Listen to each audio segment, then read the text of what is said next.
Good morning, everyone. It's Ben Buckner and Dan Bossi with Ag Resource Company in Chicago. It's Friday, October 17th. We've got markets showing some life. Second half of this week, for the week, corn and soybeans are up about a dime. Wheat doing very little, up slightly, down slightly in Minneapolis. And so, Dan, I guess here we are again. Just when you think the next directional move is occurring, like last Friday, the opposite happens the following week. And so it does seem like for now we're still pretty stuck in the markets.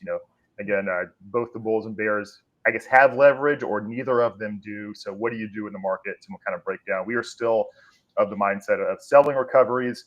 Our long-term outlook is fairly, pessimistic, but we want to communicate. We want farmers to maximize revenue. So we do want to be prepared to make some moves. And I think, to me, what's driving the markets higher is, one, there's still probably considerable amount of hope about U.S.-Chinese trade negotiations late October onward. So we'll see how that develops. And also yield uncertainty in the U.S. We can't put this thing to rest yet, whether yields are much lower than USDA's forecast. We may not know this until January, when the USDA can put together a crop report. But we do acknowledge that we're all looking at seed plot data, some private yield estimates still significantly below USDA, and I just don't think anyone can prove right or wrong there. So I think as long as that uncertainty lingers, that does lend support to the markets on break. So that is what I think is driving things, but we also need to be cognizant of, have big picture trends changed? Will global stocks of corn, oil seeds increase or decrease? I still think that is all about South American weather, but I kind of pass it over to you and let you break down kind of the big picture fundamentals and what we're seeing today. Well, I think you're right, Ben, and good morning, everybody. Sorry we're on a little hiatus the last couple of days. We don't think there's reasons to have videos when nothing's going on. We're not going to waste your time, and surely don't want to waste ours. But, as we get to the end of the week here, I think Ben's right. I think, we get to the middle of November. People think about harvest lows. We've got some commercials that are raising basis levels. The movement of cash, corn and soybeans hasn't been as robust as we'd like to see it. And so for that in mind, we're getting this rally in the market, thankfully. And again, even in the biggest bear markets, we always get rallies. That's what happens. That's what makes markets. And accordingly, so this provides opportunities. And, at Ag Resource, we just want to be right in the markets. All we're trying to do is help you, the farmer, or you, the trader, make some money. And that's our key role as we've seen it. And I've been doing it now for 46 years. So I think we've got a fairly good track record at that. What I want to start out with here today is just what we at Ag Resource believe is the longer term price profile as we start to look at things. And one of the things we utilize would be looking at major crop stocks in the United States. So when we look at this year, you can see that Ag Resource, because we do not believe USDA's feed residual in corn is going to be as high as their 6.1 billion. Based on what we will see as a trade deal with China being fleeting. We think we can maybe get a rare earth deal, and we'll talk about that later, but we don't think soybeans will be sold to China anytime soon. So adding that all together, we do have bigger stocks this year. But then as I go into next year, and I'm looking at this graph, and even I'm cutting corn acres all the way down to 92.5 million acres. Some in the commercial field would tell me I'm being too aggressive, but that's where the farmers tends to come out.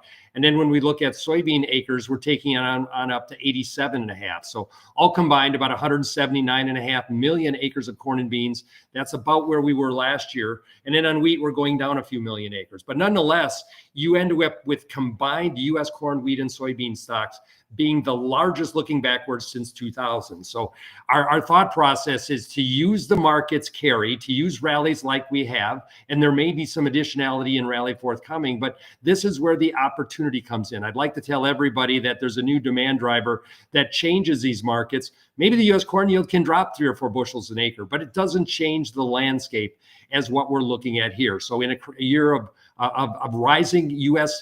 Corn, wheat, and soybean stocks, the message is you sell forward and you do it both in an old crop and in a new crop position.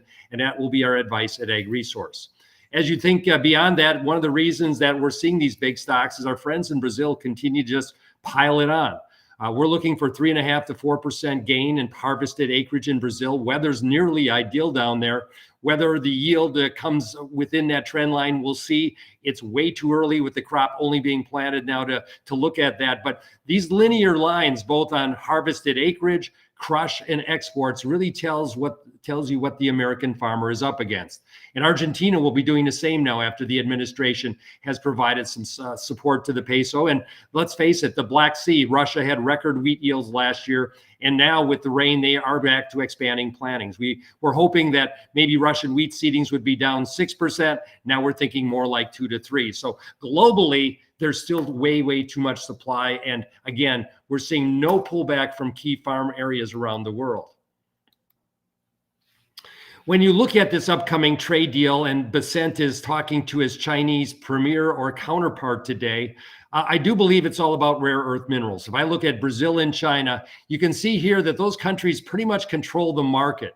We in the United States don't have enough to sneeze at. There's a lot of other countries that, have less than us, but we need these rare earth minerals for our military, for, of course, our electronics manufacturing sector. And so this becomes very important to Trump in the United States. So I believe what will be traded off is that we'll again do a rare minerals or rare earth minerals deal to extend tariffs another 90 or 120 days.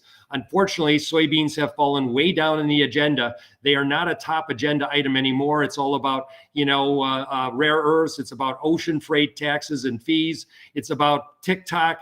We are down maybe in 5th or 6th or 7th spot in terms of the agenda. And when you've got a President Xi and President Trump that'll be meeting on the sidelines of APEC, they maybe get to the 1, 2 on the agenda, rather the others aren't going to be touched. So I'm afraid for soybean farmers, I'd like to say we're going to get some sales.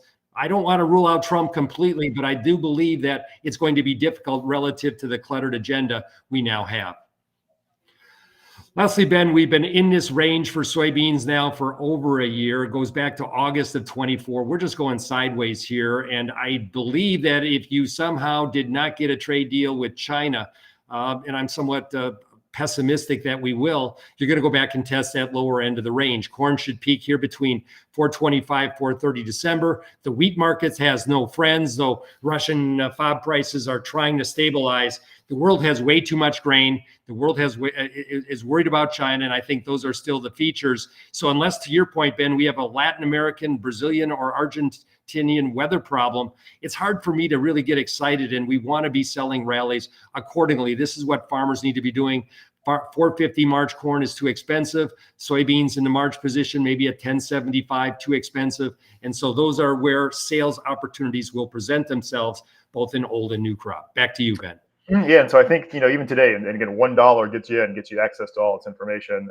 We'll go through some yield scenarios, and I think what we're thinking about now is, let's drop corn yield 4 or 5 bushels an acre, or drop soybean yields a bushel to a bushel and a half, and it's still hard for us to get that last number in stocks or stocks to use to drop to a level that crosses the threshold of a bull market. So that's, I think, one of our concerns. And then next week, we're going to start digging into the 26, 27 balance sheets using probable scenarios and see what that looks like. So kind of lay it all out for you. And again, a lot of this is just based on we want the farmer to maximize revenue. So this is probably the opportunity. Wish you all the best today. Have a great weekend, and we'll be back on Monday.